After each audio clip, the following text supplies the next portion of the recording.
श्री स्वामी समर्थ मित्रांनो, नवीन वर्षाच्या व मकर संक्रांतीच्या खूप खूप शुभेच्छा। स्वामी कृपेने तुमच्या सगळ्या इच्छा पूर्ण होवोत हीच स्वामींचरणी प्रार्थना।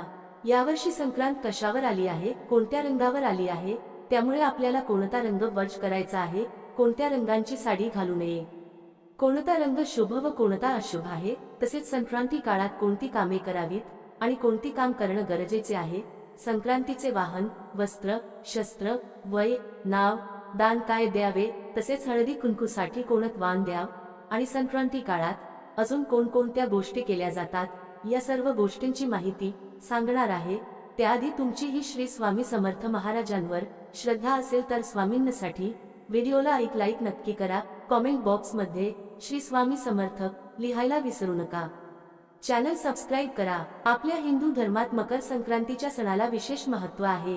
सूर्य हा दर महिन्याला आपली राशी बदलतो, परंतु जेव्हा तो मकर राशीत प्रवेश करतो त्या योगाला मकर संक्रांती असे म्हणतात। म्हणजे सूर्य जेव्हा एका राशीतून दुसऱ्या राशीत प्रवेश करतो त्यालाच मकर संक्रांत असं म्हटलं जातं आणि आपण हा मकर संक्रांतीचा सण अगदी आनंदाने साजरा करत असतो। या मकर संक्रांतीच्या दिवसापासून सूर्याचे उत्तरायण सुरू होतं आणि हा उत्तरायणाचा काळ अधिक शुभ मानला जातो, त्यामुळेच मकर संक्रांत अगदी विशेष मानली जाते। मराठी महिन्यांप्रमाणे मकर संक्रांत ही दरवर्षी 10व्या महिन्यात म्हणजे पौष महिन्यात येते आणि इंग्रजी महिन्यात मकर संक्रांत ही जानेवारी महिन्यातच असते। आणि या सणाचे एक वैशिष्ट्य म्हणजे हा सण शक्यतो 14 किंवा 15 जानेवारीला मकर संक्रांतीचा सण साजरा केला जातो। यंदा मंगळवार दिनांक 14 जानेवारी 2025 रोजी मकर संक्रांत आलेली आहे।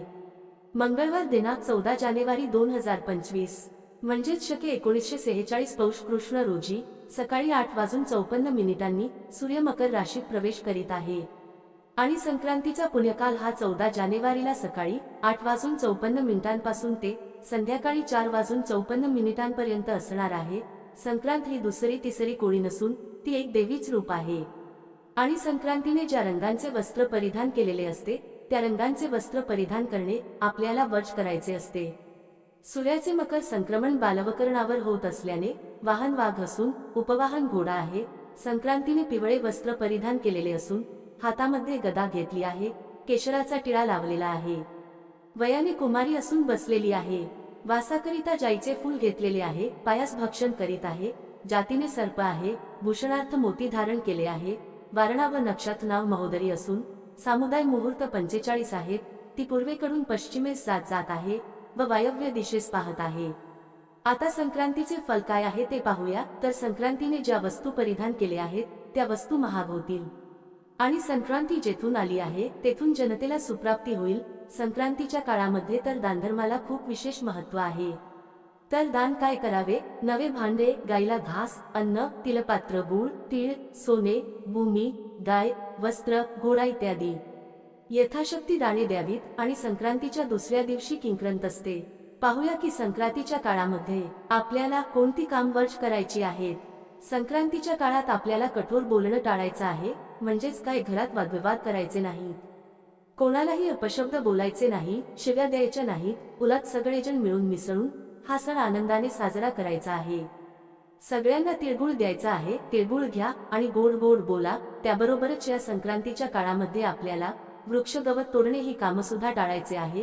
कोणत्याही झाडाची हानी या दिवशी झाली नाही पाहिजे।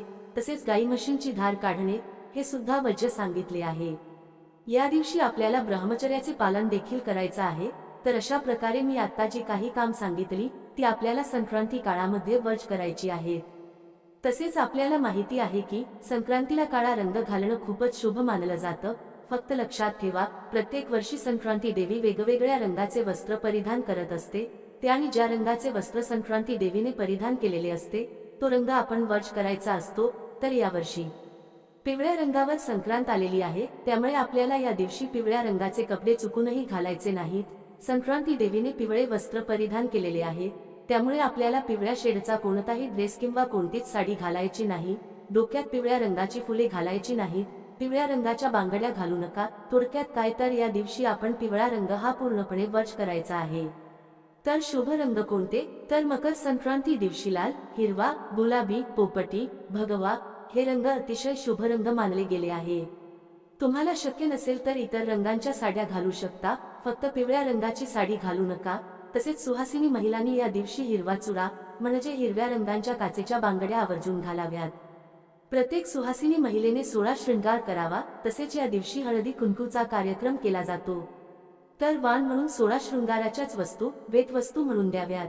माहिती आवडली असेल तर व्हिडिओ लाईक करा आणि कॉमेंटमध्ये श्री स्वामी समर्थ नक्की लिहा.